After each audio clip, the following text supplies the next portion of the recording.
Good morning વિદ્યાર્થી મિત્રો.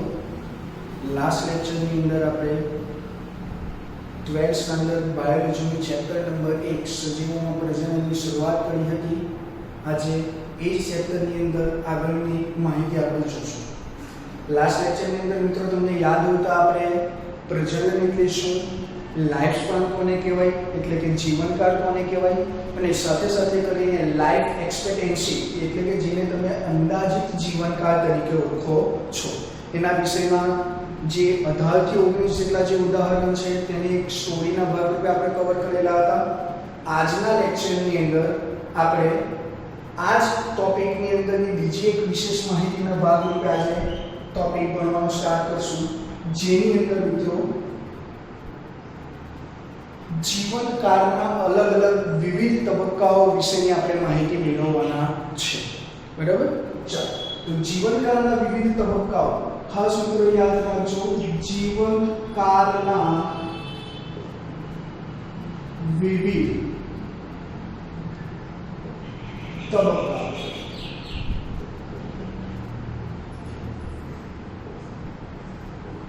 જે પૈકી લગભગ મિત્રો આની અંદર તમારે 6 જેટલા અલગ અલગ તબક્કાઓ વિશે માહિતી મેળવવાની રહેશે. વધારે ડિટેલમાં તો નહીં, પણ આપણે એઝ એન ઇન્ફોર્મેશનના ભાગરૂપે, માહિતીના ભાગરૂપે વિવિધ તબક્કાઓને આપણે યાદ રાખવાના રહેશે. બરાબર? કોઈ પણ સજીવ હોય તો મિત્રો એના જીવનકાળ એટલે કે લાઈફ સ્પાનની અંદર જે પ્રથમ તબક્કો આવેલો જોવા મળશે, જેને તમે દરેક જણા ગુજરાતીમાં જન્મના નામથી ઓળખો છો અને ઇંગ્લિશમાં આપણે એને બર્થ તરીકે ઓળખીએ છીએ. બરાબર? ચાલો, જન્મ એટલે કે ભાઈ કોઈ પણ પ્રકારના પ્રાણીનો એઝ અ લિવિંગ ઓર્ગેનિઝમ તરીકે નિર્માણ થવાની પ્રક્રિયા, જેને મિત્રો તમે દરેક જણા જન્મ તરીકે ઓળખો છો, જે જીવનકાળનો સૌથી પ્રથમ તબક્કો આવેલો જોવા મળે છે. બરાબર? ચાલો, ત્યાર પછી બીજા નંબર પર આવેલું જોવા મળશે. બરાબર? જેને બાયોલોજિકલ ટર્મની અંદર જુવેનાઇલ તબક્કા તરીકે ઓળખવામાં આવે છે. મિત્રો જુવેનાઇલ તબક્કો એટલે એનો મીનિંગ શું થયેલો જોવા મળશે? કે આ એવો તબક્કો આવેલો જોવા મળશે કે જેમાં જે તે સજીવ પોતાના જન્મ એટલે કે બાળપણથી પોતાની પરિપક્વ અવસ્થા, કઈ અવસ્થા મિત્રો? પરિપક્વ અવસ્થા તરફ આગળ વધે છે. ચાલો, બરાબર? એટલે બીજા તબક્કામાં મિત્રો તમને દરેક જણાને ખબર પડી ગઈ. બરાબર? ફર્સ્ટ આવશે બર્થ, બીજો આવેલો જોવા મળશે જુવેનાઇલ તબક્કો, જેમાં જે તે સજીવ પોતાના પરિપક્વ અવસ્થા તરફ આગળ વધતો જોવા મળે છે. બરાબર? ચાલો, ત્યાર પછી તમારે ત્રીજા નંબર ઉપર આવેલું જોવા મળશે, જેને તમે દરેક જણા ખાસ સૌથી ઇમ્પોર્ટન્ટ, કેમ કે આ ચેપ્ટર રિલેટેડ છે, જોવા મળશે, અને એ જે ત્રીજો તબક્કો આવેલો જોવા મળશે એને આપણે દરેક જણા ઓળખશું રિપ્રોડક્ટિવ ફેઝ, ઓર તમે એને કહી શકશો પ્રજનન તબક્કા તરીકે ઓળખવામાં આવે છે. પ્રજનન ઓર રિપ્રોડક્ટિવ ફેઝ તરીકે એટલા માટે કહેવામાં આવે છે કેમ કે આ તબક્કા દરમિયાન જે તે સજીવ પોતાની પ્રજનન ક્ષમતા પ્રાપ્ત કરી લે છે. બરાબર? એટલે પોતાની પ્રજનન ક્ષમતાએ જે તે સજીવ પહોંચી ગયેલો જોવા મળે છે. બરાબર? ચાલો, ત્યાર પછી તમારે ચોથા નંબર ઉપર આવેલો જોવા મળશે મિત્રો. બરાબર? કે જેની અંદર તમારે જોવા મળશે એક મતલબ સજીવ જન્મ લઈ લીધો, એની પરિપક્વ અવસ્થાએ પહોંચી ગયો, ત્યાર પછી એ પોતાની પ્રજનન ક્ષમતાએ પહોંચી જાય છે. ત્યાર પછી મિત્રો ચોથા નંબરનો જે તબક્કો આવેલો જોવા મળશે એને કહેવામાં આવશે એજિંગ, જેને તમે દરેક જણા વૃદ્ધાવસ્થાના તબક્કા તરીકે ઓળખી શકો છો. બરાબર? ચાલો, વૃદ્ધાવસ્થાનો તબક્કો એટલે કે શું? કે ભાઈ જે તે સજીવ પોતાની જે પરિપક્વન ઓર તમારે લખવું હોય તો લખી શકો પ્રજનન અવસ્થાથી વૃદ્ધાવસ્થા તરફ આગળ વધવાનો તબક્કો. બરાબર? જેને તમે દરેક જણા એજિંગના નામથી પણ ઓળખવામાં આવે છે. મિત્રો ઘણી બધી ટેક્સ્ટ બુક આને સેનેસિસના નામથી પણ ઓળખે છે. એનો મીનિંગ પણ સેમ થશે કે ભાઈ પોતાની પરિપક્વન ઓર પોતાની પ્રજનન અવસ્થામાંથી બરાબર જે તે સજીવ પોતાની વૃદ્ધાવસ્થા તરફ આગળ વધવા માટેની પ્રક્રિયા. ઓકે, ચાલો ત્યાર પછી 5મા નંબર પર આવેલું જોવા મળશે બરાબર કે જે તમારો આવેલો જોવા મળશે સૌથી ઇમ્પોર્ટન્ટ તબક્કો બરાબર મિત્રો. આપણે વૃદ્ધાવસ્થાની અંદર એજિંગ અને સેનેસિંગ આપણે બે તબક્કાના ભાગરૂપે પણ લઈ શકીએ. બંનેની અંદર બહુ વધારે ડિફરન્સ નથી, સેમ જેવી માહિતી આવેલી જોવા મળશે. અને 5મા નંબર જે સૌથી ઇમ્પોર્ટન્ટ અને તમે કહી શકો તો ભાઈ દરેક સજીવનો એક મૂળભૂત અને રચનાત્મક લક્ષણના ભાગરૂપે પણ તમે એને લઈ શકો, જેને તમે દરેક જણા ઓળખો છો મૃત્યુના નામે બરાબર.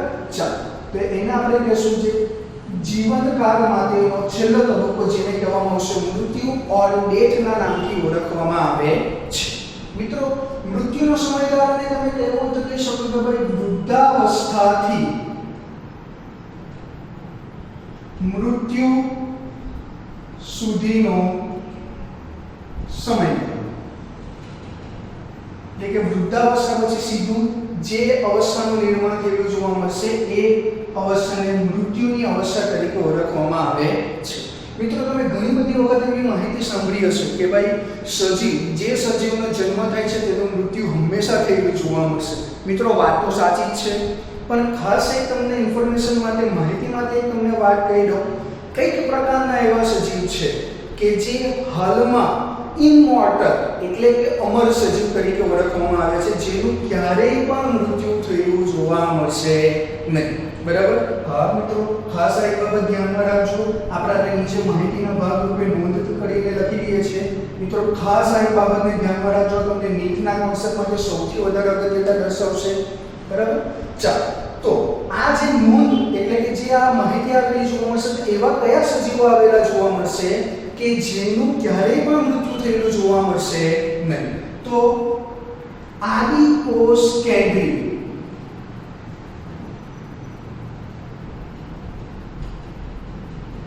સજીવો और एककोषीय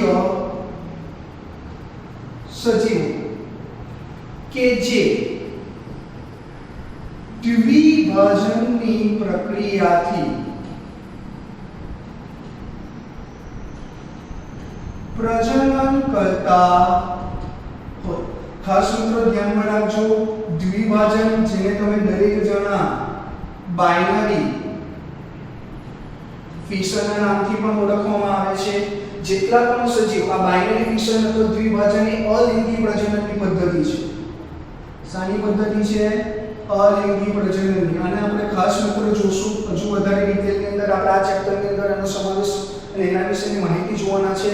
તો બાઇનરી ફિશન એટલે કે જે અલિંગી પ્રજનન કરતા હોય તો એવા કયા સજીવો આવેલા જોવા મળશે?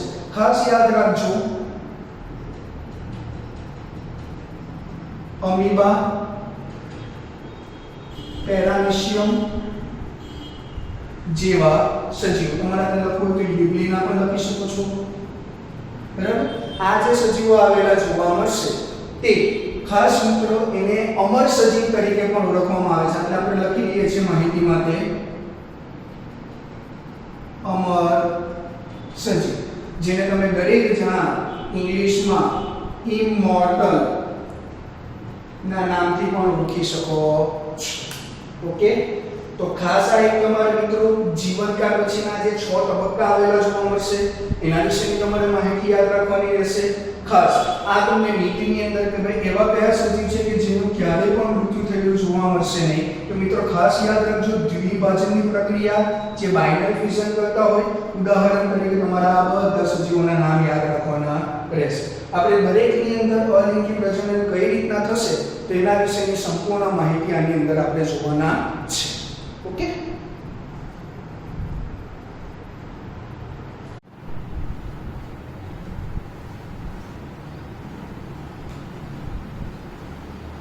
વિદ્યાર્થી મિત્રો આની આગળ અગાઉના આપણે ટોપિકની અંદર જીવનકાળના વિવિધ તબક્કાઓ વિશેની માહિતી મેળવી. હવે આ ચેપ્ટરની હવે જે મેઇન શરૂઆત આપણું ચેપ્ટરનું નામ છે સજીવોમાં પ્રજનન. તો હવે આ ચેપ્ટરનો જે મેઇન ઇમ્પોર્ટન્ટ ટોપિક જેને તમે કહી શકો કે ભાઈ પ્રજનન વિશેની આપણે આ ચેપ્ટરની અંદર હવે ડિટેલમાં માહિતી મેળવવાની શરૂઆત કરવા જઈ રહ્યા છીએ. તે પૈકી પ્રજનનની પ્રક્રિયાની અંદરનો સૌથી બેઝિક કોન્સેપ્ટના ભાગરૂપે આપણે જો લઈએ તો પ્રજનન કેટલા પ્રકારથી પ્રજનન થઈ શકે છે, બરાબર? તો એમ તો મિત્રો આપણે અત્યારના જે હાલના ટોપિક પ્રમાણે જોઈએ તેમ તો પ્રજનન માટેની 3 પદ્ધતિ છે: અલિંગી પ્રજનન, લિંગી પ્રજનન અને સાથે સાથે આવેલું જોવા મળશે વાનસ્પતિક પ્રજનન, બરાબર? પણ વાનસ્પતિક પ્રજનન અત્યારે મિત્રો આપણે ધ્યાનમાં લેતા નથી. પ્રજનન માટેની તમને પૂછવામાં આવે મુખ્ય પદ્ધતિઓ કઈ, તો મુખ્ય 2 પદ્ધતિઓની અંદર આવેલું જોવા મળશે. એક આવશે એસેક્સ્યુઅલ, જેને તમે દરેક જણા કહી શકશો અલિંગી પ્રજનનના નામથી ઓળખો છો, બરાબર? અને બીજી પદ્ધતિ આવેલી જોવા મળશે સેક્સ્યુઅલ રિપ્રોડક્શન, જેને તમે દરેક જણા લિંગી પ્રજનનના નામથી ઓળખો છો. આપણે બંને વિશેની ડિટેલમાં આ ચેપ્ટરની અંદર માહિતી મેળવવાની છે. ચાલો તો શરૂઆત કરીએ. એસેક્સ્યુઅલ રિપ્રોડક્શન કોને કહેવામાં આવશે? મિત્રો તમારે આને જો યાદ રાખવું હોય તો તમે એક સરસ કોન્સેપ્ટના ભાગરૂપે યાદ રાખી શકો કે એસેક્સ્યુઅલ, જેને તમે અલિંગી પ્રજનન પદ્ધતિ તરીકે ઓળખો છો, એ સિંગલ મધર છે કે જેને મેરેજ કરેલા નથી. આ જે પદ્ધતિની અંદર તમે જેટલી પણ માહિતી ભણશો કે એની અંદર ક્યારેય પણ, બરાબર, સંતતિ ક્યારેય પણ ફલનની પ્રક્રિયાના ભાગરૂપે બનશે નહીં. એટલે આમાં સિંગલ મધર મિત્રો એટલા માટે કહું છું કેમ કે ફક્ત એક જ પેરેન્ટ્સ આવેલું જોવા મળશે, જ્યારે સેક્સ્યુઅલ રિપ્રોડક્શનની અંદર 2 પેરેન્ટ્સ આવેલા જોવા મળશે. કેવી રીતના એના વિશેની આપણે માહિતી આગળ જોઈએ. ચાલો અત્યારે જ મિત્રો એને પહેલા એક ખાસ નામથી ઓળખવામાં આવે છે એસેક્સ્યુઅલને. મિત્રો આને તમે દરેક જણા એ गैमोजेनेसिस और ए गैमोजेनेसिस ના નામથી પણ ઓળખવામાં આવે છે. જ્યારે સેક્સ્યુઅલ રિપ્રોડક્શન એટલે કે અલિંગી પ્રજનન પદ્ધતિ એમ્ફિમિક્સ ના નામથી ઓળખવામાં આવે છે. એ ગેમેટોજેનેસિસનો મીનિંગ શું થયેલો જોવા મળશે તમને અત્યારે હું આગળ ડિટેલમાં સમજાવું છું. ખાસ ધ્યાનમાં રાખજો. એ એટલે કે ભાઈ સિંગલ, આ જે પ્રજનન પદ્ધતિ આવેલી જોવા મળશે મિત્રો, એની અંદર ફક્ત સિંગલ પિતૃ એટલે કે એક જ પિતૃ આવેલા જોવા મળશે, બરાબર? ચાલો એટલે ખાસ આપણે ધ્યાનમાં રાખજો. એક જ પિતૃ માંથી સંતતિનું નિર્માણ થયેલું જોવા મળશે. એટલા માટે એને યુનિપેરેન્ટલ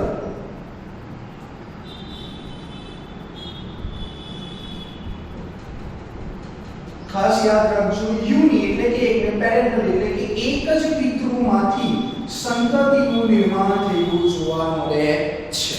જ્યારે સેક્સ્યુઅલ રિપ્રોડક્શનની અંદર 2 અલગ અલગ સંતતિની જરૂર પડશે, જેવી રીતના કે નર અને માદા, બરાબર? એટલે ખાસ મિત્રો ધ્યાનમાં રાખજો કે આ જે પ્રજનન પદ્ધતિ આવેલી જોવા મળશે એની અંદર 2 પિતૃઓની જરૂર પડશે. માટે એને કહેવામાં આવશે બાય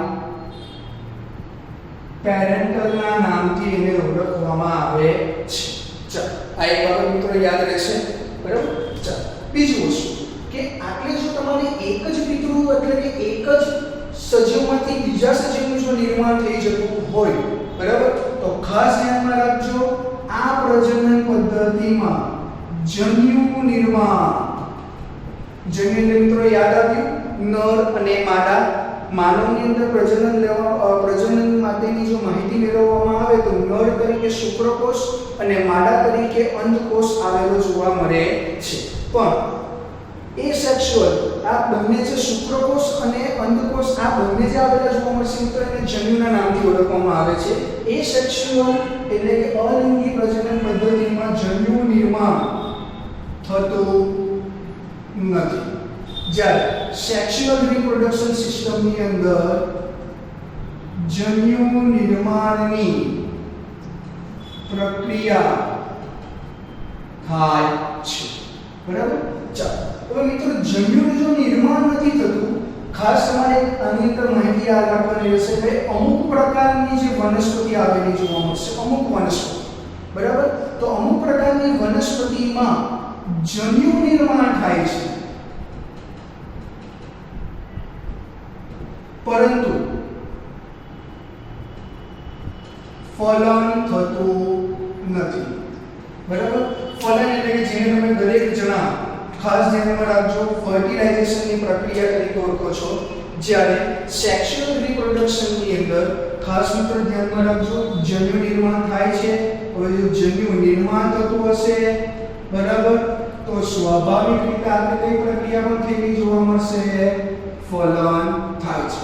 મિત્રો શુક્રકોષ અને અંડકોષ બંને એકબીજા સાથે ભેગા મળીને 2n ઝાયગોટ વાળી અવસ્થા, જેને તમે દરેક જણા યુગ્મનજના નામથી ઓળખો છો, તે પ્રક્રિયા અહીં થયેલી જોવા મળશે. બરાબર.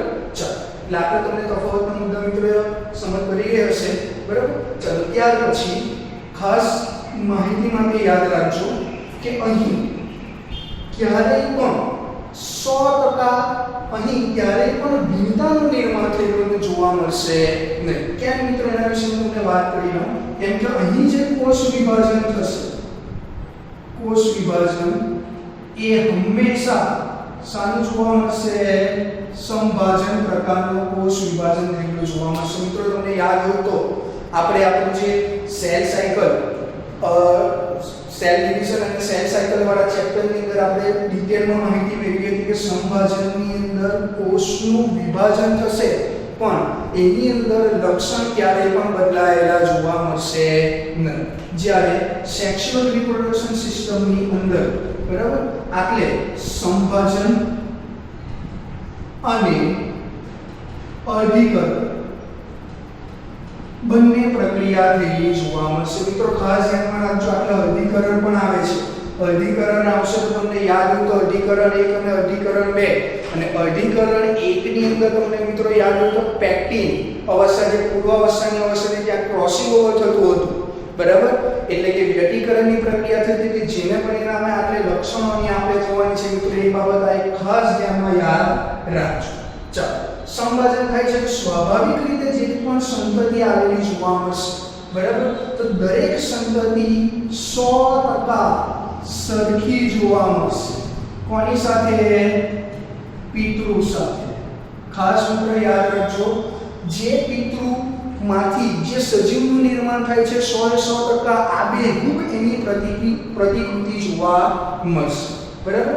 ખાસ અને સપોઝ તમે વિચારો કે ભાઈ આ એક પિતૃમાંથી સપોઝ 10 સજીવનું નિર્માણ થાય છે, બરાબર, તો આ 10 સજીવ એક પિતૃ જેવા જ જોવા મળશે. બરાબર. બીજી એક માહિતી મિત્રો આની અંદર એ પણ યાદ રાખજો કે આ જે 10 સજીવો, સપોઝ આ એક પેટ્રિટિસ છે, એની અંદર અલગ અલગ આ 10 સજીવો છે, તો પર્ટિક્યુલર આ જે 10 સજીવોનો જે સમૂહ અથવા તો જે વસાહત આવેલી જોવા મળશે, આપણે લખી દઉં છું સમૂહ વસાહત, જેને આપણે કોલોનીના નામથી પણ ઓળખી શકીએ. તો એ જે સમૂહ અને જે વસાહત આવેલી જોવા મળશે, એને મિત્રો યાદ રાખવામાં આવશે ક્લોનના નામથી. શાના નામથી યાદ રાખવાનું રહેશે? ક્લોન. અને આ જે સમૂહ કે વસાહત આવેલી જોવા મળશે, એમાં મિત્રો ખાસ યાદ રાખજો, પ્રત્યેક સભ્ય આપણે લખું છું તો જો પ્રત્યેક શબ્દ આ કોલોનીની અંદર પર્ટિક્યુલર એક જે સભ્ય આવેલો જોવા મળશે, તો એ સભ્યને ઓળખવામાં આવશે રેમેટના નામથી. કયા નામથી ઓળખવામાં આવશે? ને રેમેટના નામથી ઓળખવામાં આવે છે. ખાસ આ યાદ રાખજો, નીટની અંદર સૌથી વધારે અગત્યનો ક્વેશ્ચનના ભાગરૂપે પૂછી શકાય છે. બરાબર. ચાલો બીજું, 100% જો સરખી સંતતિ આવેલી જોવા મળશે તો સ્વાભાવિક રીતે આપણે વેરિએશન એટલે કે ભાઈ ભિન્નતા થયેલી જોવા મળશે નહીં. બરાબર. ભિન્નતાની પ્રક્રિયા આપણે આવેલી જોવા મળશે નહીં. હવે જો ભિન્નતા નથી આવતી તો સ્વાભાવિક રીતે તમને ઇવોલ્યુશન એટલે કે ભાઈ ઉદ વિકાસની પ્રક્રિયા પણ થશે નહીં. એટલે આ એક બાબત પણ તમારે યાદ રાખવાની રહેશે. બરાબર, તો આના વિશે પણ બાબત આ બધું લખી દઈએ મિત્રો. આટલે સંભાજન થાય છે, અર્ધીકરણ થાય છે. અર્ધીકરણની અંદર ખાસ મિત્રો યાદ રાખજો, જે તમારું પેક્ટિન તબક્કો આવેલો જોવા મળશે, પૂર્વાવસ્થા 1 નો તબક્કો, ત્યાં વ્યતિકરણ થાય છે. વ્યતિકરણ થશે, રંગસૂત્ર એકબીજા સાથે ક્રોસ લિંકેજ થશે, તો જેને પરિણામે અહીં સ્વાભાવિક રીતે જે નવા પ્રકારની સંતતિનું નિર્માણ થશે, જે પિતૃ કરતા તદ્દન અલગ જોવા મળશે. તો આ જે એની લક્ષણ આવેલું જોવા મળશે, તે સ્વાભાવિક રીતે અહીં બીટાનું નિર્માણ થાય છે. કેમ થાય છે મિત્રો યાદ રહેશે, કેમ કે આપણે કયા પ્રકારનું વિભાજન પણ થયેલું જોવા મળશે, અર્ધીકરણ પ્રકારનું વિભાજન પણ થાય છે એટલા માટે. બરાબર, ચાલો હવે જો ભિન્નતા આવે છે, સજીવ એકબીજાથી અલગ દેખાય છે, તો સ્વાભાવિક રીતે એ કુડ વિકાસની પ્રક્રિયામાં પણ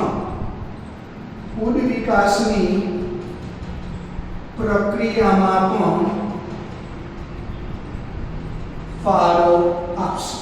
બરાબર, ચાલો એટલે આ બે બાબત મિત્રો તમને યાદ રહેશે. અને લાસ્ટ મુદ્દો બંનેની અંદર, બરાબર, કે અહીં આ જે પ્રક્રિયા એ સેક્સ્યુઅલ, જેને તમે દરેક જણા અલિંગી પ્રજનનના નામથી ઓળખો છો, તો આ જે પ્રક્રિયા અહીં થયેલી જોવા મળશે, એ ખૂબ જ ધીમી પ્રક્રિયા, ખૂબ જ ઝડપી અને સરળ પ્રકારની પ્રક્રિયા આવેલી જોવા મળશે. ઝડપી અને સરળ પ્રક્રિયા ઓર પ્રજનન તરીકે પણ તમે એને ઓળખી શકશો. જ્યારે અહીં જે સેક્સ્યુઅલ રિપ્રોડક્શનની જે પ્રક્રિયા થયેલી જોવા મળશે, એ ખૂબ જ ધીમી અને જટિલ પ્રક્રિયા છે. જટિલ પ્રક્રિયા મિત્રો કેમ છે તમને ખબર પડી હશે, કેમ કે અહીં અર્ધીકરણ થાય છે. અર્ધીકરણની અંદર તમે જોયો છે અલગ અલગ તબક્કા, અર્ધીકરણ 1, અર્ધીકરણ 2, જેને પરિણામે આ ધીમી અને જટિલ પ્રક્રિયા આવેલી જોવા મળે છે.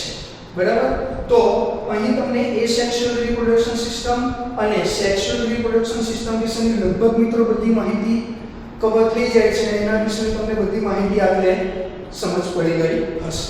બરાબર, ચાલો તો તમે ઝડપથી આની નોટ ડાઉન કરી લો, ત્યાર પછી આપણે આગળની માહિતીની શરૂઆત કરીએ.